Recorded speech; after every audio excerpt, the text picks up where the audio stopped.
notice this velocity right here near Duncan. We have the orange and the red. Those winds are going away from the radar site.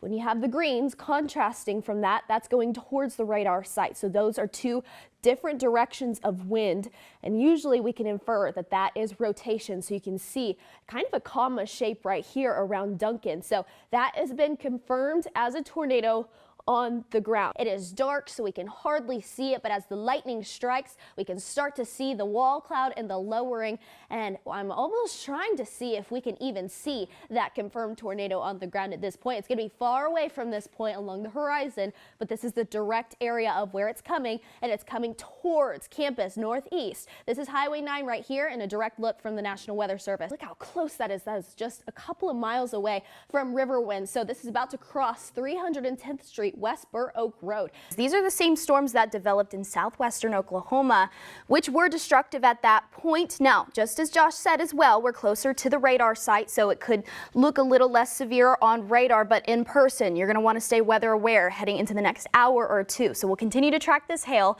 as well as the downbursts, see if we have any continued reports on that. I'm out here at the Trinity Baptist Church, where the Norman Regional Hospital is partnering with Feed the Children to provide not only one, but two events for No Hunger Holidays, a way for families to receive food, essential items, and even fun gifts like this for the holiday season for the kiddos. How fun is that? I'm out here at the Mont right outside of campus, where people behind me are outdoors eating lunch in December. Not something you hear every day. Temperatures in the upper 60s to lower 70s. It's a beautiful day out here. Active fire just south of Guthrie. This is over really close to the Lazy E Arena, where they're having an event going on right now. Now they're holding on tight as it stands. They're not evacuating just yet. A lot of us were being blown away from the difference between October to October. Here's a look at that cold front into this morning, and now we're seeing temperatures sitting around in the 60s. Our wind gusts are also upwards of 25 to 30 miles per hour. Guyman even up in 32. So quite the windy afternoon heading into tomorrow. Expect that as well. We won't change much from there. Tulsa, as you head into northeastern Oklahoma, you have a little bit more of an elevated risk, sitting at an enhanced risk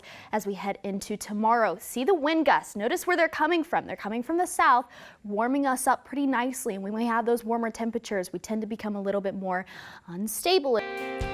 Well, thanks for joining us on this Friday afternoon. We're tracking the chance for snow for your Super Bowl Sunday, and here's really where it is right now. We see this a lot further off to our west, a good 700 miles away from Oklahoma here in Norman. So we're still far away from the event itself, but it's only 2 days away, and we're already seeing winter weather alerts in effect. For western portions of Oklahoma, here are winter weather watches. You can see this really pushing into central Oklahoma in the next day or so, and that will continue to extend further east as this continues to persist. Now, we've seen plenty of models, and this could change as we head into, and it possibly more than likely will change heading into this weekend. But here's a look right now of what we're tracking. Your futurecast will see a little bit of some scattered showers throughout your Saturday afternoon into the evening. Then that rain is going to pick up on early Sunday morning. That's going to transition into snow and very wet snow because of that rainfall transitioning into the snowfall. But also our ground temperatures are too warm for any type of really freezing or dry or snow. So here's a look at your highs on Sunday. 40 degrees for Norman, 40 degrees for Oklahoma City as well. So we're well above freezing, and even Sunday morning will only be close to that freezing range. We won't be cold by any means, so that can really affect the amount of accumulation that we can expect to see. Slick roads and school closings are a possibility for your Monday morning. Power outages, I really wouldn't take that into consideration too much because we don't have a significant chance for ice. This is more so of a snow event, so power outages at a minimum. Here's a look at your snow totals for Cleveland County. We can see anywhere from a trace to an inch to up to 2 inches for localized areas, but really what's the most prominent area is western Oklahoma, Elk City. You can see anywhere from 4 to 8 inches. That's a possibility. Now, like I said, as before, our models could shift as we head into Saturday and Sunday, so keep aware of that. But here's what we know so far. Wet snow accumulation will vary, especially into central Oklahoma, but that snow will melt relatively quick because of those ground temperatures staying relatively warm or at least above freezing. So keep that in mind for your Sunday as well as your Monday. Travel impacts, still stay cautious, but nothing compared to what we saw from that ice storm just a couple weeks ago.